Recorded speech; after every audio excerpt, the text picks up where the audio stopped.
Salut à tous, alors c'est Frédéric Delavier. Alors ce soir à 5 heures du matin, je voulais faire une petite vidéo que je vais improviser parce qu'il me semble qu'il est important de parler de ce sujet. Alors ce sujet m'est venu comme ça en relisant des anciens textes.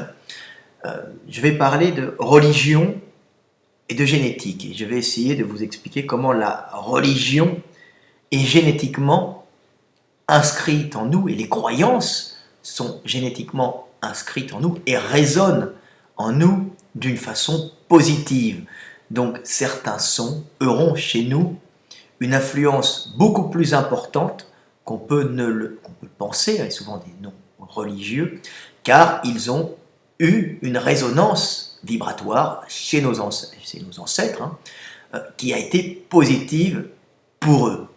Donc, tout simplement, les croyances sont génétiquement inscrites en nous. Quand la vibration, alors j'ai pris mes petites notes, si je fais ça à l'arrache, quand la vibration Jésus résonne en nous, elle apporte, en général, nous, Européens, bien sûr, elle apporte réconfort et résignation, et puis elle apaise aussi nos colères et nos peurs. Donc, comme elle a dû apaiser les colères et les peurs chez nos ancêtres. Donc, ces comportements en rapport avec Jésus, et ce que nous associons à Jésus, donc la paix, l'amour, l'espoir d'une vie meilleure, l'espoir du paradis, l'espoir du réconfort après la mort, donc quelque chose qui va nous calmer, quelque chose qui va nous calmer aussi par rapport à l'injustice, et en fin de compte, quelque chose qui va être positif pour nous, humains, qui sommes de culture chrétienne, européenne, bien sûr, ou d'ailleurs. Tous les gens qui ont eu des parents qui, pendant plusieurs générations, auront prié Jésus, auront appelé Jésus, auront eu du réconfort en pensant à Jésus, ou à Dieu, comme ils l'entendent, ce sera ancré d'une façon positive dans la mémoire génétique de nos ancêtres, dans leur génome, tout simplement. On commence à s'apercevoir avec l'épigénétique que c'est assez subtil et que le vécu influence d'une façon subtile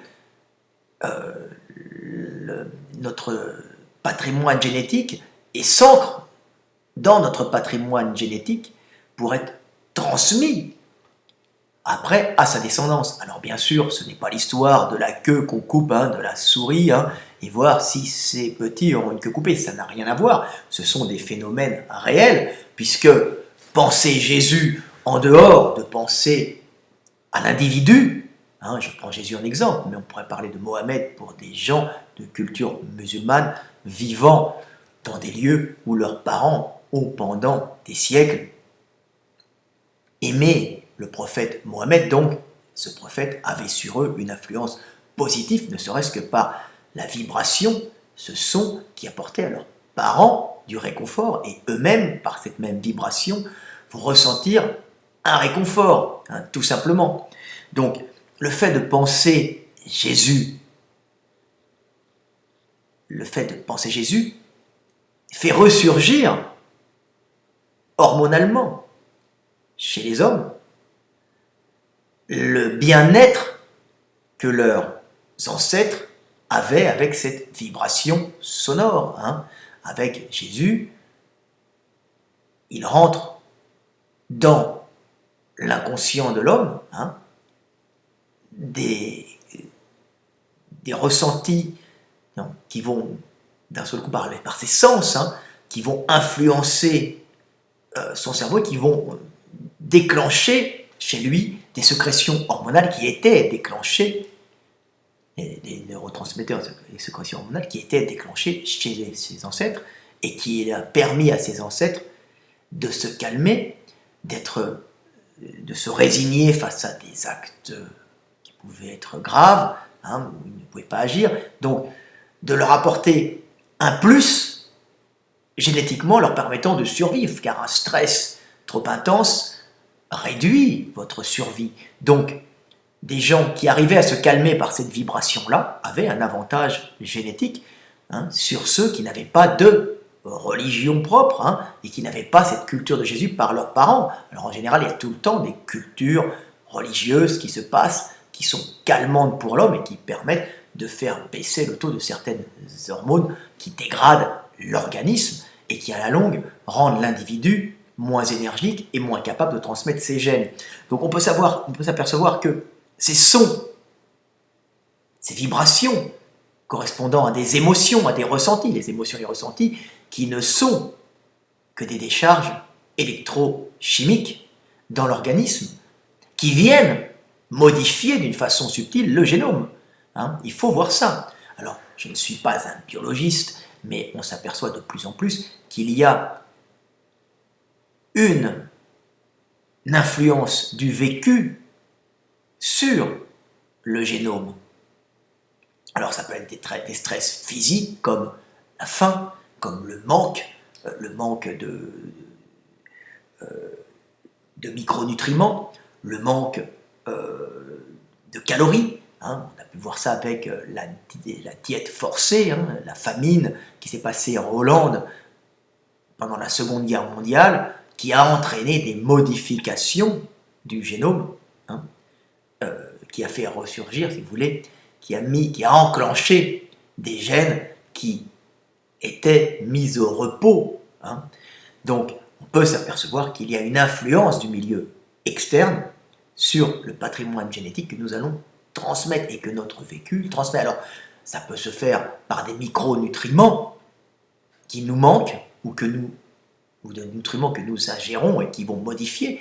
Ça peut arriver de partout, mais ça peut très bien être des vibrations sonores générant chez l'individu des décharges hormonales, des décharges de micronutriments, ou générant des décharges hormonales, qui vont modifier son comportement et modifier ainsi son génome en déclenchant justement des réactions chimiques dans son organisme. Donc certains sons peuvent déclencher des réactions chimiques dans l'organisme, et si ces sons ont été positifs pour nos ancêtres, il y a de fortes chances que ces sons soient positifs pour leur descendance. Évidemment, à plus ou moins long terme, puisque un individu calmé par un son comme Jésus, ou comme Mohamed, ou comme Allah, ou comme Dieu, aura plus de chances de survivre, vu qu'il ne va pas se dégrader avec trop de décharges, on va dire, de neurotransmetteurs et d'hormones qui sont en relation au stress. C'est-à-dire que le stress, c'est bon pour survivre, trop de stress détruit et limite la possibilité reproductive de l'individu.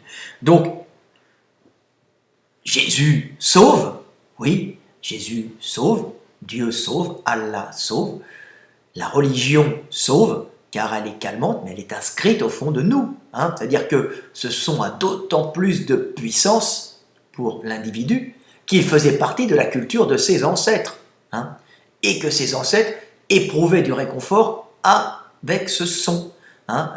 C'est tout simplement de la génétique. C'est pour ça que les mamans, les gens sont attirés par les pleurs, que des sons sont génétiquement inscrits en nous, et nous avons des réponses automatiques à certains sons, car notre vécu, le vécu de nos ancêtres, c'est marqué. C'est marqué par des relations électrochimiques, il ne s'est pas marqué comme ça par la pensée. La pensée n'est pas quelque chose d'abstrait. La pensée est une relation au monde, c'est-à-dire que c'est l'univers qui vibre extérieurement, donc notre pensée déjà varie en fonction de notre point de vue du monde, nous sommes une caisse de résonance du monde, et la vibration du monde que nous recevons, par l'intermédiaire de nos 5 sens, influe sur notre système nerveux en lui faisant déclencher des décharges électrochimiques et hormonales qui génèrent donc des émotions, ces émotions nous permettant de survivre et d'agir. Nos pensées surgissent en fonction du monde, comme je l'explique toujours. Nous ne sommes pas les maîtres de nos pensées. Nos pensées surgissent automatiquement en fonction de la stimulation du monde et du point de vue que nous avons du monde, donc de notre situation spatio-temporelle par rapport au monde. Et c'est cette situation qui va, en fonction de c'est la situation dans laquelle on est, en fonction de la vibration qu'on reçoit, dans une situation spatio-temporelle, qui va faire vibrer notre cerveau, hein, par les organes des sens, et qui va déclencher des réactions hormonales qui vont induire des comportements. Ces comportements vont générer des réactions chimiques, électrochimiques, qui vont modifier notre génome en fonction de ce que nous avons perçu. Donc, c'est pour ça que des mots répétés des milliers de fois dans des églises, par nos ancêtres, ou dans des mosquées, ou dans d'autres temples, vont influencer les enfants des parents qui les auront prononcés. Hein. Donc, les gens, eux, ressentiront d'autant plus de réconfort à ces mots-là que leurs parents les auront reçus et les auront donnés, ces mots, hein, et que ces mots en même temps auront déclenché chez eux de la joie, du bonheur, et les auront calmés, tout simplement. Donc vous voyez comme c'est assez profond. Hein. Donc, génétique, religion, tout est lié. Il n'y a pas l'esprit d'un côté, le monde de l'autre. Il y a une unité du monde et l'homme génère lui-même ces calmants qui sont générés par des croyances qui s'impriment au fil des générations dans notre patrimoine génétique et qui sont comme des clés qui permettent, en fin de compte, quand on reçoit ce son, d'être calmé et d'être sauvé et de pouvoir survivre, car vos émotions de colère et de haine vont se stopper à ce moment-là dans la résignation, l'espoir et la joie. Donc voilà à quoi servent les religions. Elles sont dans l'homme, gravées en lui, tout simplement. Et des hommes ont compris inconsciemment qu'il fallait les graver dans les hommes pour que l'homme puisse survivre. Ce qui ne va pas à l'encontre de la véracité des éléments ou de ce qui est divin ou pas, parce que comme je dis toujours, une religion est de Dieu quand elle favorise la survie du groupe, puisque le groupe est le garant de la survie de l'individu. Et dans l'individu peut s'épanouir la conscience du monde, tout simplement. Donc la conscience de Dieu, être, le fait d'être et de le savoir, hein, comme Moïse face à Dieu, et quand il demande « Qui es-tu » face au buisson ardent, Dieu lui répond d'une façon assez énigmatique « Je suis celui qui est ». Donc la conscience d'être, la conscience de l'univers, tout simplement. Donc Moïse reçoit cette conscience et ensuite explique ça à son peuple, et ça perdure d'une façon inconsciente dans le peuple, hein, et le peuple sera rassuré par cette apparition, qui était une apparition dans la tête, hein, bien sûr, de Moïse, mais qui n'en était pas moins divine, puisqu'elle lui expliquait la véracité de l'esprit, tout simplement. Il avait vraiment rencontré Dieu, qu'il soit réel ou pensé. La rencontre était réelle, puisqu'il l'a vécue au niveau émotionnel. Donc voilà petite vidéo. Alors continuez à pratiquer, car de toute façon c'est positif, hein, comme on dit tout le temps. Si Dieu n'existait pas, de toute façon, le prier et y croire renforce, te rend plus puissant et te permet de gagner.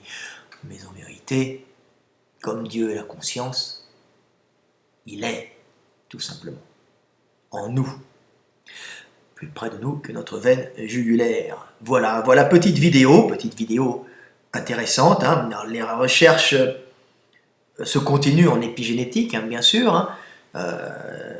Il y a beaucoup de choses à découvrir, c'est l'endroit actuellement où il va y avoir le plus de découvertes, puisque c'est un territoire vierge. On découvre juste récemment que l'on peut, que notre génome se modifie en fonction du vécu et non se modifie d'une façon aléatoire et non uniquement d'une façon aléatoire. Il y a évidemment des modifications aléatoires, comme je l'explique, petit résumé. Nous avons des mutations qui arrivent progressivement, mutations aléatoires, et ces mutations, en général, tout mute, bien sûr, ces mutations se concernent uniquement si elles sont positives à l'individu. En général, les mutations ne sont pas positives à l'individu, mais puisque l'individu est adapté à son milieu, donc une mutation serait négative. Mais en cas de changement de milieu, ce qui est fréquent, bien sûr, sur Terre, le milieu est stable un certain temps, l'espèce s'épanouit, se stabilise, le milieu change, et à ce moment-là, les mutations qui étaient négatives peuvent devenir positives en apportant du positif à celui qui aura une certaine mutation lui permettant de survivre dans le milieu qui aura changé. Bien sûr, on voit que tout est lié, puisqu'un milieu qui change génère du stress chez l'individu. Ce stress n'étant pas quelque chose d'impalpable, le stress étant des décharges hormonales, des décharges de neurotransmetteurs, des décharges de micronutriments, c'est des décharges chimiques et électrochimiques qui vont modifier l'individu pour réagir à ce stress, et on s'aperçoit que quand il y a un stress, ce stress va accélérer physiquement, biologiquement, la vitesse de mutation des cellules, donc la possibilité d'avoir une mutation au sein du génome qui sera peut-être positive pour le groupe. Donc on s'aperçoit qu'en période de changement de milieu, il y a stress pour les individus et accélération des mutations, donc accélération pour trouver en fin de compte la clé de sortie pour s'adapter à cette état, en sachant que la personne, l'individu, la cellule, je ne sais pas, ou l'être qui aura cette mutation positive la transmettra à ses petits, et ce sont ces petits qui, eux, sauveront toute l'espèce en ayant plus de possibilités de survivre grâce à cette mutation positive rare, mais qui sauvera toute l'espèce. Ça se passe en général comme ça. Donc, pareil pour l'épigénétique, on s'aperçoit qu'il y a des gènes qui ne sont pas exprimés, et qu'en fonction du changement de milieu, ce changement de milieu vient influer sur le génome et vient activer certains gènes qui étaient en attente de réactivation. Alors il faut savoir qu'on va bientôt le découvrir, que ces gènes dormants, qui vont être activés, on appelle ça des gènes poubelles, l'ADN poubelle avec les gènes poubelles, je ne sais plus le nom qu'ils donnent, sont en général des gènes qui ont servi il y a peu de générations aux individus pour leur survie, et qui sont mis en attente en cas de changement de milieu correspondant au milieu que les ancêtres avaient rencontré et milieu qui a changé. Mais il faut savoir que moins un gène au cours des générations est activé, plus il va disparaître, et il ne reste en fin de compte dans l'ADN poubelle souvent que des gènes qui sont réactivés occasionnellement pour des changements de milieu et pas des gènes qui ne sont jamais réactivés. La nature déteste l'inutile. Donc, une autre petite recherche assez intéressante sur la génétique. Alors moi, je parle de système, systémique. Je fais de la logique systémique, logique de système. Ils ont fait des recherches avec des souris. Alors, ils n'ont pas encore compris exactement comment ça se fait, mais ce sont des tests. Alors, il faut savoir si c'est juste ou pas, mais ça a l'air d'être ça. Ils ont mis des souris femelles dans un labyrinthe. Dans un labyrinthe, ils ont mis l'odeur, je crois que c'est une odeur de framboise associée, que les souris aiment bien, associée à de la nourriture qu'elles aiment bien, Donc les souris allaient par là. Malheureusement, à cette odeur associée à la nourriture, ils y joignaient d'une décharge électrique dans ce coin de labyrinthe. Donc la souris qui commençait à y aller attirée finissait par ne plus être attirée par cette odeur qui normalement l'attirait car elle correspondait à certaines nourritures. Et bien ils se sont aperçus que la descendance de cette souris avait une répulsion, non pas pour l'électricité, c'est normal, ça brûle et ça fait mal, mais pour l'odeur qui était associée à la décharge électrique. Donc, la question est comment ça s'est transmis. Donc, c'est encore plein de recherches à faire, c'est visiblement de la chimie moléculaire, de la chimie organique, c'est très intéressant et c'est l'avenir de la recherche génétique. De toute façon, nous sommes reliés au monde et quand un homme aime des belles fesses, il aime en vérité une vibration, donc des formes chez une femme qui correspondent, ce n'est pas que culturel, qui correspondent à un désir de ses ancêtres, tout simplement. Donc, le fait, par exemple, de regarder une fille et d'être attiré par elle parce que ses pupilles se sont dilatées, on ne sait pas pourquoi ses pupilles se sont dilatées, mais c'est un signal qui génère chez l'homme le désir et la possibilité d'attaquer parce qu'il voit une possibilité dans la jeune femme en face de lui d'attaquer.